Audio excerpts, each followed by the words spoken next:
Well, hello, ladies and gentlemen. This is an interesting development. Adam Baldwin is basically saying that Alec Baldwin is confessing to ignoring all gun safety on the set of Rust, the movie, obviously, because Alec Baldwin has, the shot that fired that tragically led to Halyna Hutchins' death.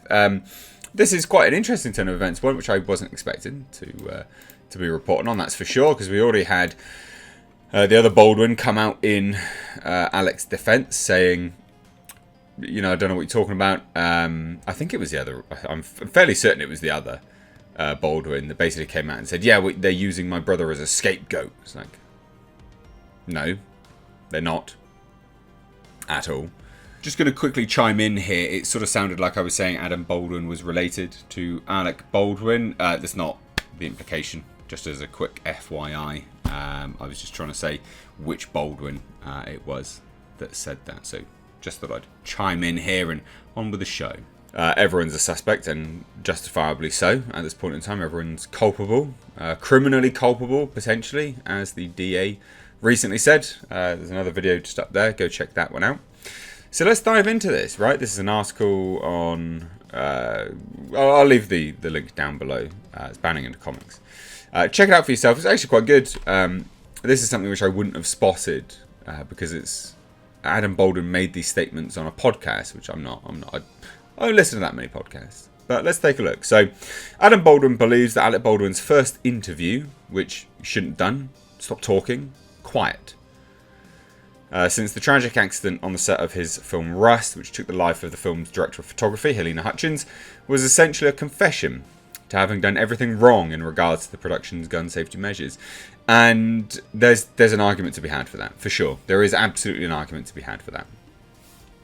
So in the interview given to ABC News' George Stephanopoulos, Alec Baldwin detailed the fatal event, recalling Hutchins takes a monitor, that is his monitor, the operator, and turns it toward her.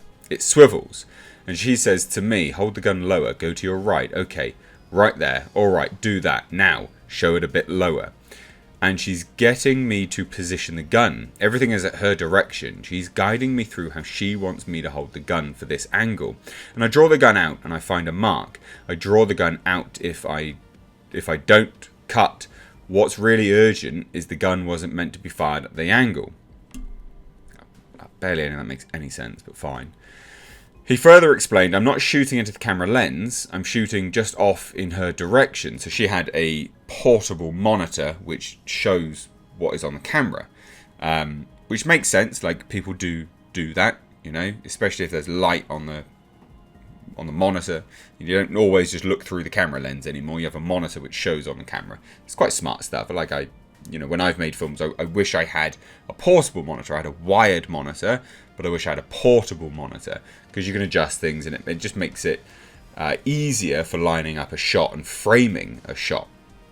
So this is his way of explaining away how he wasn't shooting at the camera. Well, at her specifically. It was at the lens, but not. It was in her direction, which still... I guess that makes sense. So he wasn't shooting it into the camera lens, but she was off away from it, probably. But I don't see why she would be in front of her. I don't see why she would be in front of him at that point in time. If the camera's over there, whatever. It's a cluster, but that's the explanation as to why that happened, I guess. So I'm shooting it off in her direction, holding the gun where she told me to hold it. There is absolutely no responsibility taken from any of this statement. And I get it because you have to be careful with what you say publicly in terms of taking responsibility for these things. But then you shouldn't have done the interview because it just makes you look terrible, Alec. It really does. So I'm holding the gun where she told me to hold it, which ended up being aimed right below her armpit. That's what I was told. I don't know. Basically, I didn't do nothing. On the topic of the fatal shooting, Adam told the eponymous host of the Todd Herman Show during a December 3rd appearance on the podcast, every single time the weapon changes hands, whoever is holding it at the time checks it. And this is something which, in the UK we do have guns and they are available and you can get licenses for them, but they're not as available as what it is in you guys in the States, right? But everyone in the States that has gone over this and been on these videos commenting, because I do read the comments, that has been there, has basically said, we have the chain of custody and everyone should have checked it, which makes perfect sense. And this is what's being echoed here. Every single time the weapon changes hands, whoever is holding it at the time checks it, clears the weapon, and makes sure that there are no live rounds, said the Serenity actor on the Todd Herman show regarding firearm safety protocols on film sets. Regarding the above excerpt from Alec's interview, Adam asserted that the Rust actor and producer was basically confessing in that clip that he discharged the weapon in a negligent manner, and the projectile went down the barrel, through Helena Hutchins, and into director Joel Souza as well. So I feel that that clip is a confession. Based. Adam, who has been in a plethora of films in which he was required to manipulate firearms and is a pro-Second Amendment gun owner, knows a thing or two about general gun safety protocols. As explained to Herman when asked about his experience using firearms in past films, Adam stated that you are required to by both SAG-AFTRA, the Screen Actors Guild of America, Federation of Television and Radio Artists. SAG-AFTRA requires anyone who has participated in firearms use on camera must go through a safety training program with the armourer. So was that something which happened? Because if it didn't happen, it should have happened. And if it did happen, then what was said in the firearm safety protocols, because then again it lines up culpability on the armourer, because they should have gone through a training safety protocol, right?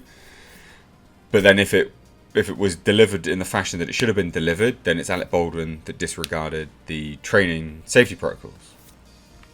He then proceeded to guess at what could have happened on the set of Rust, speculating that Alec pulled the gun in a cross draw. That's something which we know. And suggested that his finger went into the trigger guard and onto the trigger itself. And while he was aiming it there, his finger was on the trigger, and he cocked it back and let the hammer drop. He describes exactly that action. Just because he says his finger wasn't on the trigger, that doesn't mean that's true. How does he know his finger wasn't on the trigger?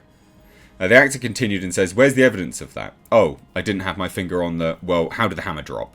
Unless the weapon was defective in its cocking positions, and it's what they called sears on, sears or the little catches in the cocking mechanism, and it's all part of the safety mechanism of the weapon. He was clearly negligent in discharging the weapon." That's a bold statement. Again, I don't disagree, but I'm just really surprised that this is coming from Adam Baldwin. He was clearly negligent in aiming the weapon at someone, and he was clearly negligent in not knowing that the weapon was loaded. Adam also believes that Alec is in psychological denial. I would agree. That's very apparent in his actions, in how he's handling himself. He's like, "I'm untouchable, don't you worry about it." In regards to not feeling any guilt for shooting and killing Hutchins, proposing that the actor is trying to deflect guilt to a serial someone instead of admitting guilt. "Alec says someone is responsible," said Adam. "Like someone told him not to check the weapon or dry fire a gun when he was younger. Is this sort of serial someone out there that he is trying to deflect guilt to when he is guilty?" Adam also made it very clear that the fatal shooting was not the armourer's fault, and urged that this particular profession not get a bad rap over the single incident. So I disagree with this, because the armourer has already admitted that she didn't check the gun too much. That's a direct quote. My motivation in this is that this never happens again. This should never have happened in the first place, and that it never ever happens again, and that armourers don't get maligned because it's not the armourer's fault that Alec pointed the weapon and pulled the trigger. I agree with that statement.